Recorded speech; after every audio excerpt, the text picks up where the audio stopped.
ঈদুল আজহায় cinema হলে মুক্তি পেয়েছে চলচ্চিত্র এশা মার্ডার কর্মফল। সানি সানোয়ার পরিচালিত এই সিনেমায় কেন্দ্রীয় চরিত্রে অভিনয় করেছেন আজমেরী হক বাঁধন। নারী কেন্দ্রিক গল্পের সিনেমাটি পছন্দ করছেন দর্শকরা। সুলতানা হিমু জানাচ্ছেন।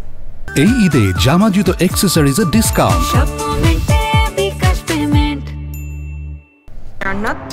মোডাস অপারেন্ডি, খুন সহ ধর্ষণ। কে খুনি, কেনই বা করা হলো খুন?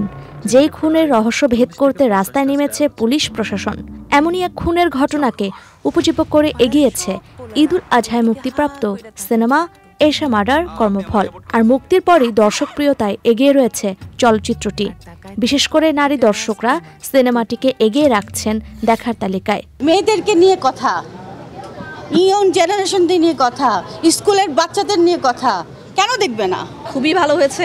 আমি সবাইকে অনুরোধ করব হলে এসে মুভিটা দেখার জন্য। We are just not a show piece, we should do and our industry should show like this type of movies.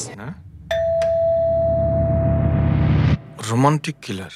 Sunny Sanowar পরিচালিত এই সিনেমায় গল্পের মুখ্য ভূমিকায় রয়েছেন আজমেরী হক বাঁধন ও পূজা ক্রুজ। এশা মার্ডার সিনেমার সিকুয়েল আনতে নির্মাতাদের প্রতি আহ্বান জানিয়েছেন দর্শকের সারিতে থাকা পুরুষরা।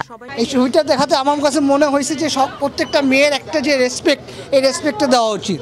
আশা করব ভবিষ্যতে এটা আরো কয়েকটা সিকুয়েলও বের হবে। নারী অবলা জাত, এটা আর বলা যাবে না। আমরা এই সিনেমার আমরা 2 পর্ব চাচ্ছি। এত বড় একটা সাহস করেছেন যে এরকম একটা গল্পে একটা লিড ক্যারেক্টারে একটা নারীকে নিয়েছেন এবং সেটা আবার ঈদে রিলিজ করার সাহস করেছেন।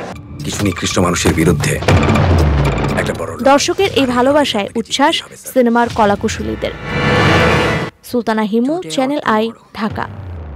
শুরু হয়েছে Standard Chartered Channel I Agro অ্যাওয়ার্ডের 10ম আয়োজনের মনোনয়ন গ্রহণ।